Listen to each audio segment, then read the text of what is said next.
Bah tiens, j'ai acheté un livre sur Amazon. Amazon, c'est la zone. Ça détruit des petites librairies qui vendent exactement au même prix. Ah ouais, mais c'est rapide. Bon, avec ce que tu lis et le temps que tu y consacres, Planète Senior a fait un numéro qui montre que les petites librairies, c'est bien mieux que ton Amazon. Les gens s'y rencontrent et ça fait vivre le pays. C'est vrai, il y a des clients là qui disent que nous vivons dans les petites librairies. Faut que je regarde Planète Sinon. Regardons YouTube. Chaque rentrée de septembre donne lieu à un foisonnement de nouveaux livres. Planète Senior a rendu visite à une librairie installée en milieu rural. Comment fonctionne-t-elle? Comment fait-elle vivre le livre et la lecture? Comment fait-elle face à la concurrence de la grande distribution et des sites internet? Installée à Montfort-sur-Meux, la petite marchande de prose a été créée en 2008 par deux enseignantes amies de longue date, au moment où une autre librairie fermait. L'espace dans une librairie est limité. Comment sélectionnez-vous vos livres? Nous nous appuyons sur une revue professionnelle qui s'appelle le Livre Hebdo, qui est vraiment de bons conseils. Nous avons aussi nos lectures personnelles de différentes revues avec des articles culture sur lesquels nous nous appuyons. Nous regardons aussi des émissions télévisées. Nous nous appuyons aussi sur des conseils de clients. Parce que maintenant, au bout de 11 ans, nos clients et nous nous connaissons bien, nous échangeons beaucoup autour des livres, donc ils sont aussi d'un bon soutien dans le choix des livres. Et puis après, ce sont des auteurs que nous aimons, des auteurs en appellent d'autres. Faites-vous vivre le livre et la lecture dans votre commune, madame? Ça, c'était une de nos volontés au départ, pas simplement d'avoir une librairie comme lieu de vente, mais d'avoir aussi une librairie comme lieu d'échange, lieu de partage, lieu de culture, bon à notre niveau certes, mais lieu de culture. Donc nous nous exportons hors les murs, on fait pas mal de salons. Nous intervenons aussi dans des établissements scolaires quand on nous demande, pour parler de notre métier ou pour présenter des ouvrages. Nous travaillons aussi beaucoup en collaboration avec les bibliothèques et médiathèques du secteur, entre autres avec la médiathèque La Girafe de Montfort-sur-Meux. Et ensemble, nous créons des petits événements. On fait aussi des apéros lecture assez régulièrement. Et nous travaillons aussi en collaboration avec Dixit Poétique, qui est une association qui promeut la poésie contemporaine. Nous organisons des dédicaces ici assez régulièrement, principalement avec des auteurs locaux, mais pas que. Caril Ferret, Richard Bourrager. Nous avons créé, donc il y a maintenant un petit mois, un espace détente, petit salon, dans lequel les gens vont pouvoir se retrouver, lire leurs livres ou discuter, échanger autour de leurs livres. Merci, madame. Mais de rien, monsieur. Et l'autre jour, c'était un moment très touchant, très humain.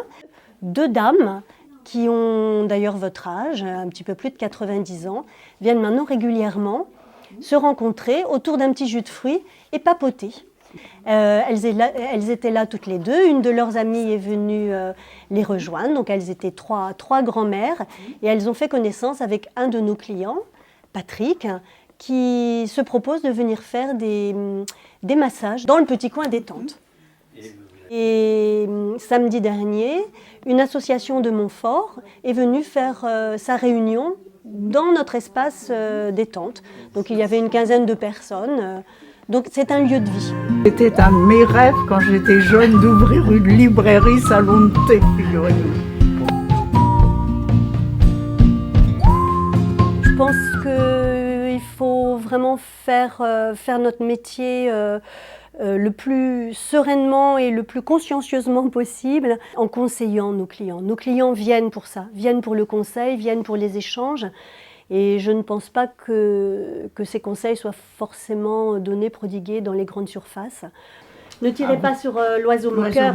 C'est un livre sensationnel. Regardez, c'est écrit vraiment en gros caractères. De plus en plus, nous prenons le temps de faire des fiches de lecture. Au début, nous nous disions, les gens vont nous demander conseil, donc on donnait des conseils par oral. Mais de plus en plus, on s'aperçoit que ces petites fiches de lecture sont lues, sont suivies aussi, hein. Donc voilà, on essaie d'être assez concise et de mettre en avant aussi nos coups de cœur. C'est pas le dernier d'Amélie Nothomb. Si, tout à fait. C'est celui-là où elle parle de Jésus? Oui, c'est celui-là, madame. Ah bon, bah alors. Alors c'est vraiment une expérience très très riche. Au niveau professionnel déjà, nous avions toujours été fonctionnaires, donc dans un cadre très balisé, très rassurant. Là, bon, nous sommes libraires certes, mais nous sommes aussi chefs d'entreprise, donc c'est quand même aussi une aventure financière, une aventure professionnelle quand même particulière. Et ben, nous avons vraiment découvert que ça nous passionnait, hein, vraiment de faire vivre aussi une entreprise et de la développer. Et cette entreprise s'est développée vraiment depuis 2008. Et alors au niveau humain, c'est vraiment une expérience absolument sensationnelle. Bon, Dieu sait si vraiment j'ai des souvenirs émerveillés, hein, de partage avec mes élèves, mes anciens élèves, d'ailleurs qui reviennent de temps à autre. Mais là, vraiment, il y a aussi beaucoup d'émotions quand on pense à toutes les relations qu'on a pu créer, nouer, développer grâce à la librairie. Parce que le livre, quand même, touche à l'intimité, à l'intime, à ce qu'on aime, à ce qu'on est. Donc, se retrouver autour de livres, c'est aussi parler de soi d'une certaine manière. Donc, c'est pas anodin de conseiller un livre, d'être conseillé aussi et d'échanger. Donc vraiment, c'est une expérience vraiment à tous les niveaux sensationnelle. Et non, il n'y a aucun regret. Alors moi, messieurs, dames, je voulais savoir comment et quand vous avez rencontré les livres. Dans quelles circonstances? Est-ce que vous avez un souvenir précis? Je lisais les prix que mes parents recevaient à l'école en fin d'année. Alors prix de lecture, prix de rédaction, prix de calcul. À chaque fois on leur donnait un volume. Et puis c'était une histoire dans le petit livre là, mais c'était bien sûr très moral. Alors c'était souvent des enfants avec des chiens ou des parents, des grands-parents qui avaient les petits-enfants à élever. Enfin, c'était très bien. Moi je lisais ça. Moi, quand j'étais petite, l'épicière qui habitait à côté de chez nous et où j'allais chercher 5 sous de bonbons m'a initiée vraiment à la lecture, et en particulier les contes et légendes. J'ai commencé par ça et après ça ne m'a plus quittée. J'ai lu plus d'1 millier de livres dans ma vie certainement. Mes parents qui étaient d'extraction très modeste, ils aimaient beaucoup lire et il y avait quand même des livres à la maison qui n'étaient pas pour moi et que je lisais quand même en douce. Que vous piquiez.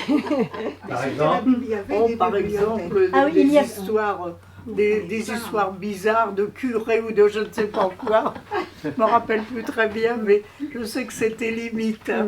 Je lisais le journal, parce que chez nous, il n'y avait pas de livre. Alors c'était très simple. pourquoi il n'y avait pas de livre? Ben, on était beaucoup, nous, une grande famille. J'ai lu Les Pieds nickelés quand j'ai commencé à lire. Donc j'ai été emballée, c'est le moment de dire, mais c'était la guerre. Donc on n'avait pas grand-chose. Donc Les Pieds nickelés, Dieu sait si je les ai mis sur mes genoux pour aller trouver mes parents et leur dire « Je voudrais quand même une suite ». Et maman épluchait ses légumes. Elle me disait « Mais il n'y a pas de suite ».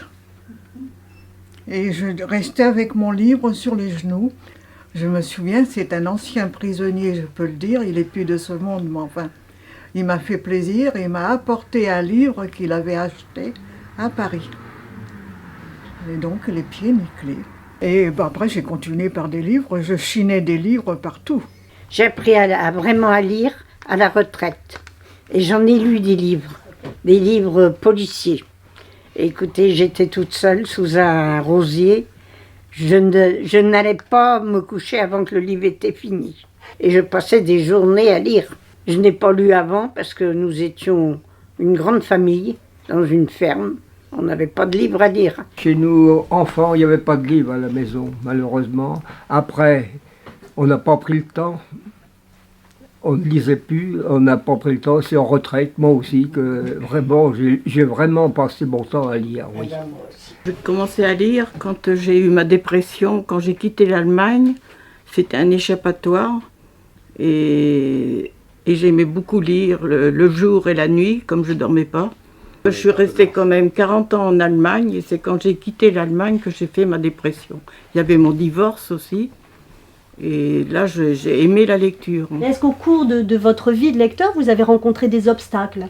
Pas moi, mais dans ma famille, les femmes qui lisaient étaient considérées comme des feignantes. Ah oui. Ça, alors j'en ai connu plusieurs. Oui. Je voulais savoir, messieurs, dames, si vous aviez eu la possibilité de transmettre ce plaisir de la lecture que visiblement vous avez connu à vos enfants, voire à vos petits-enfants. Mes enfants, ils sont devenus des passionnés comme moi. J'ai un petit-fils qui a une bibliothèque tout le travers de sa maison.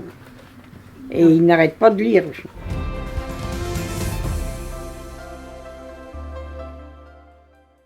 J'ai beaucoup aimé Les Noëls blancs, roman de Christian Signol.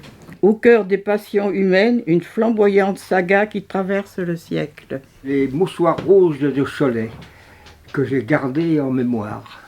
Pourquoi? Parce qu'on avait séjourné plusieurs années en vacances en Vendée et j'ai voulu connaître l'histoire de la Vendée. Les colonnes infernales qui avaient dévasté des villages et c'était la renaissance de ces villages. J'avais lu Blanche-Neige dans la cuisine, assis sur une chaise. Maman faisait de la soupe, je ne sais pas. Je l'ai prêté, pas donné, prêté à une petite cousine qui voulait lire à tout prix. Et manque de chance, mon livre, il a été noyé dans une fuite gigantesque d'eau. Là, ça fait pas bien longtemps, ça fait quoi, 5 ans que mon livre a été perdu. Et ils ne savent pas le choc que ça m'a fait. Mon livre principal, moi, c'est l'Évangile. Et ça m'a énormément fait du bien. Parce que nous étions une famille de 12 enfants. Et puis j'ai perdu ma mère, moi j'avais 5 ans.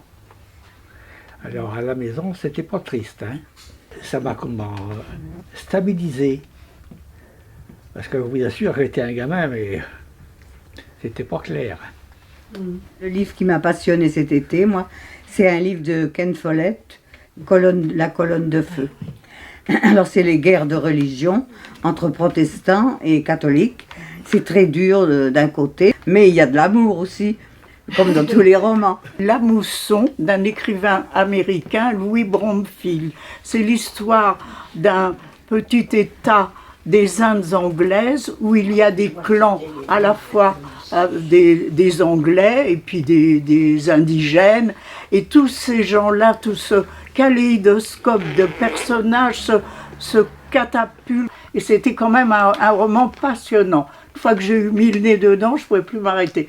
Donc c'est en 1937 que je l'ai lu. Voilà. Quand on va rentrer chez vous, on est presque sûr de trouver son bonheur. Oui, et si on ne le trouve pas, on peut le commander.